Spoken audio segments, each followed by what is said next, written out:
Hey guys, Dov here, back with a little bit of a different unit highlight. Some units leave even me scratching my head wondering what? Just what?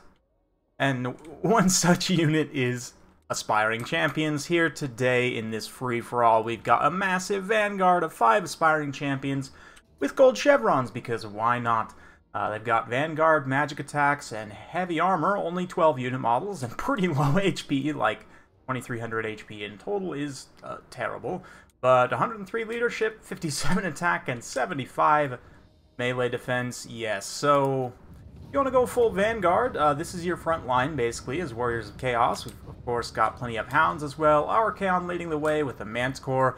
Over here, sinister scheme has been hatched by this Squig herd here, as a bunch of Squig hoppers immediately rush in on a Vanguard on this Vampire Coast. Bunch of stuff, Harkon, Fire Necrophects. It's basically your typical coast, you know, bombers and so on. Got a couple of bomb Squigs in the Squig horde. A Red Salamander coming in wild with the absolute stampede of Squigs. Also got some Marauder Horsemen over here to face the High Elves. Brought 2 dragons, a Moon and Sun. Reaver Archers. Let's see here. Sisters of Avalorn and some Silverin Guard. Spearmen? Spearmen. Okay, with Alariel. Nice Avalorn build. Very thematic, I guess. So, I guess in this story, Archaon's here in the Chaos Waste doing his thing. Fighting, I don't know, Alariel's here for some reason. They're having the Order versus Chaos fight, and then randomly this Squig herd shows up, and pirates, because all good stories involve pirates. And I throw a Flamestorm over here. My Hounds came in for a quick hit-and-run attack and got absolutely bombed out, so I immediately pulled back. And this Flamestorm Overcast is one of the more unfortunate Flamestorms that I've ever seen. It literally just goes over there. But the Squigs are making their attack. The cast, though, of course, is about the champs. And where are they? Well, sort of here in the center, kind of fighting everything. The Squigs, massive Squig stampede here, and actually, because of the massive defense of the Aspiring Champions, the Squigs are going to do very little damage to them in melee. Even the Dragon in sustained combat, like with its charge bonus, obviously will do some solid damage, but that 46 melee attack in a sustained fight isn't high enough to hit these champs consistently, so they're not actually taking all that much damage. Sisters of Avalorn focusing down the Squig Lord as well. Is fine by me. We've got a little bit of healing here. I've been doing some skirmishing with these Marauder Horsemen throwing axes, just pulling the dragon around, doing, you know, annoying harass things. But a lot of the Squigs now have fallen back. Vampire Coast does have a carronade, so they can sit back and shoot and generate some value that way. Try and be the last, I guess, not last one alive, that's wrong, but you know what I mean.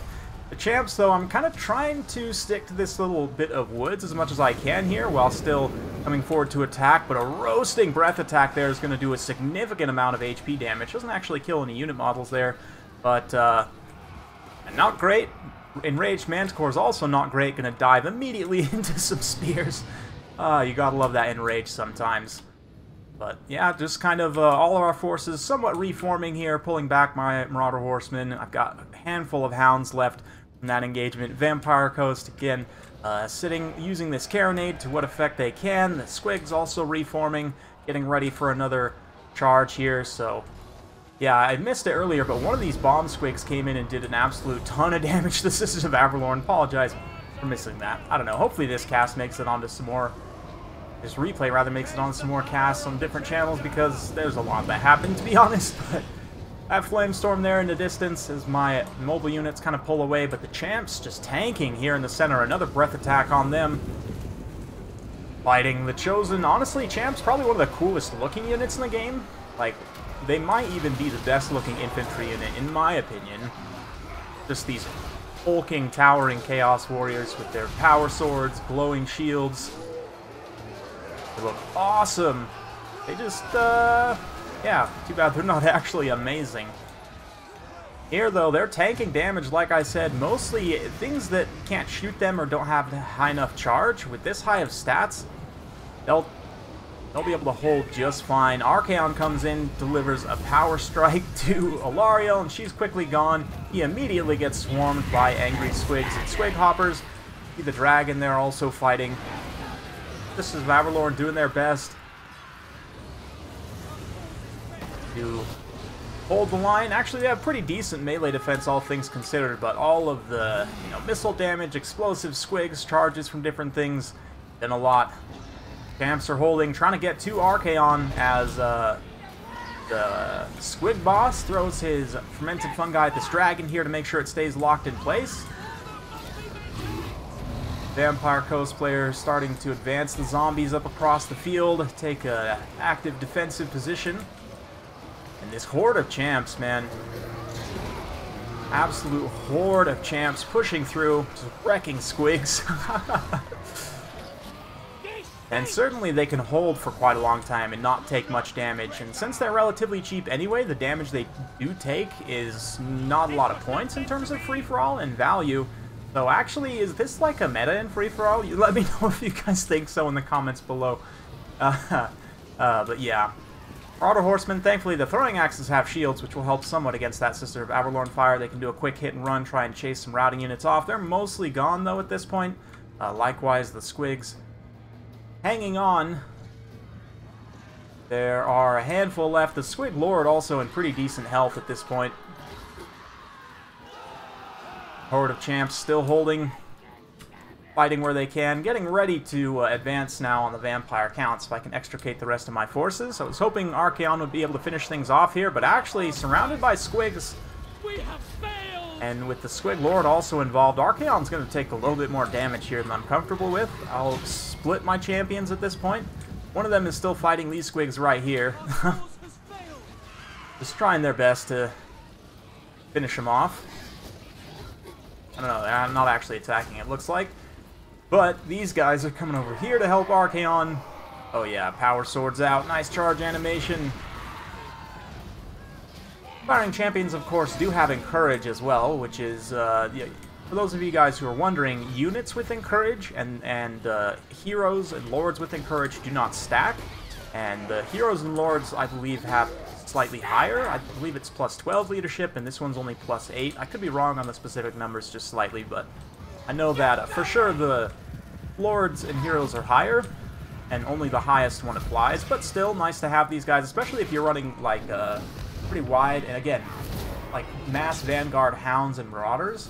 A little bit of leadership and some heavy kind of punch, tank out damage and melee potentially. More squigs incoming. The rest of the champs now advancing on the Vampire Coast. We come over and have a look at them. And the interesting thing, too, is as damaged as these guys are, I mean, still 12 unit models on this unit. And as long as they don't get exploded like that, they should be able to do a decent amount of damage. The cannon also firing danger close, but here's the thing. Because there's only a handful of unit models here, the bombers end up actually doing mostly friendly fire here, not actually doing all that much damage to the champs. So again, is this a meta? Would this actually work in practice against Vampire Coast? Probably not. I don't think so. Maybe, just maybe, you went in for an aggressive all-Vanguard. Of course, still need tools to deal with gunbats, and probably, arguably, Big Bird is a better choice in practice than Archaon for going up against Coast in reality. But, oh, here it comes. Champs have been doing their role, holding the line, chopping zombies as best they can, but now Archaon comes in. You can see the little blast of magic from behind the hill there. And this Flamestorm, man, if the other Flamestorm was a letdown, this one just shreds a whole bunch of zombies right there, rolls immediately over to this other cannon. See the champs still pushing through that center pocket there. And then immediately comes back around. It just annihilates this unit of handgun zombies. Beautiful stuff. These champs here making their final stand, getting bombed out. They will absolutely go down here eventually, but not before Flamestorm comes back around and eats a few of them too.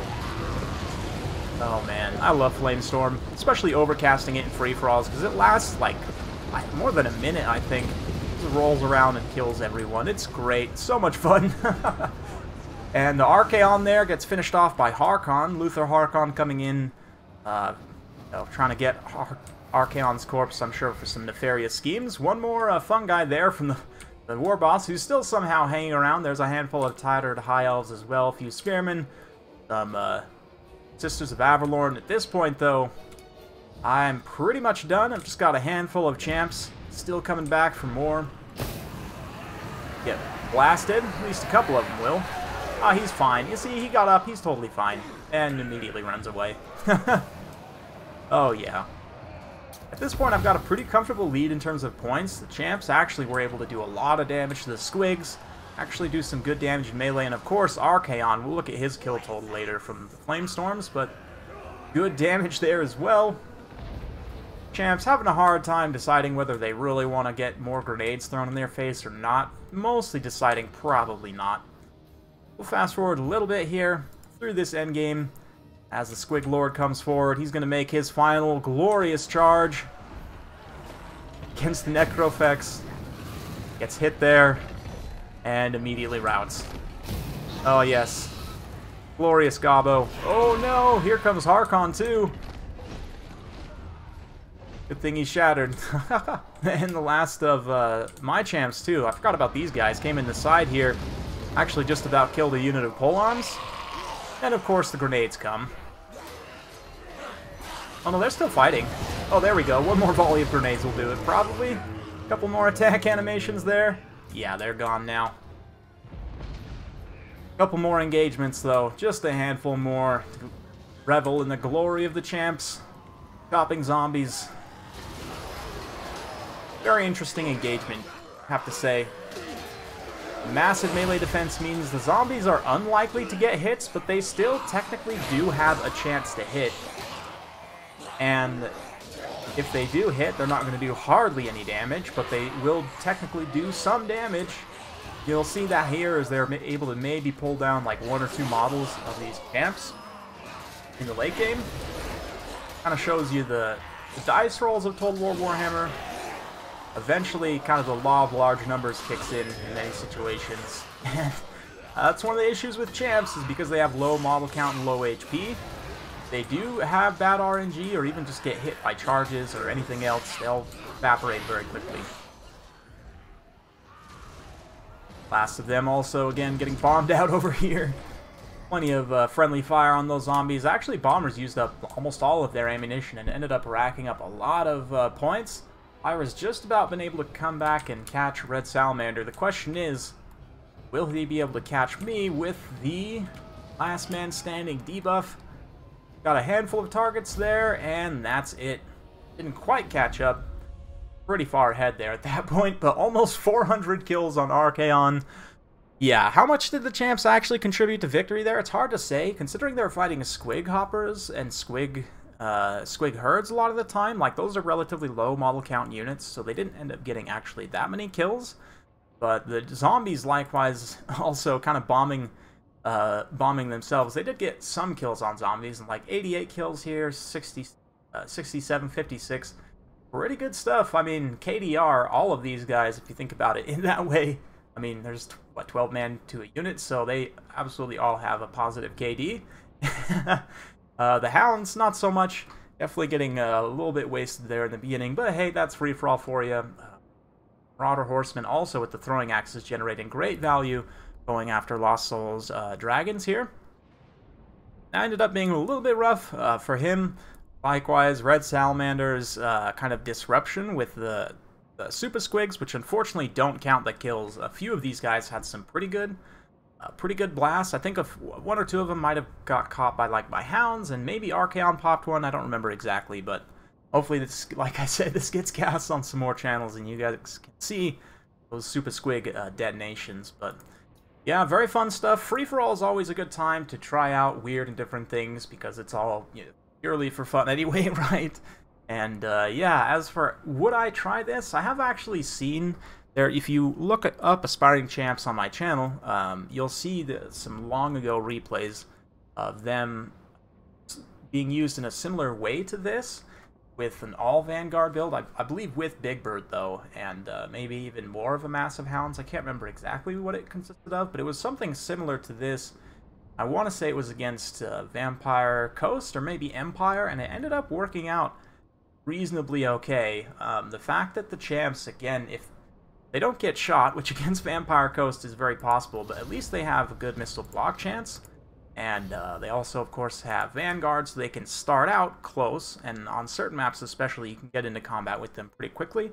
They are relatively slow, though, so I guess Vanguard helps there. But yeah, the thing about them is they actually have a really good melee attack and defense for the cost, which in theory makes them good candidates for chevrons, although because they have such low HP, you're going to lose a lot of this value very easily, so it's not actually that good. But on paper, I mean, 75 melee defense in theory is, like, amazing for a unit that's only 800 points, certainly. And magic damage in niche situations, this is pretty useful. I actually like to bring a couple of these guys, like, for real, against vampire counts to act as insurance against banshees, especially if you're running, like, giants. Having one giant per champ, if you're going double giants, will help you chop up those banshees when they get within range, since they're a typical counter for giants or other like single entities.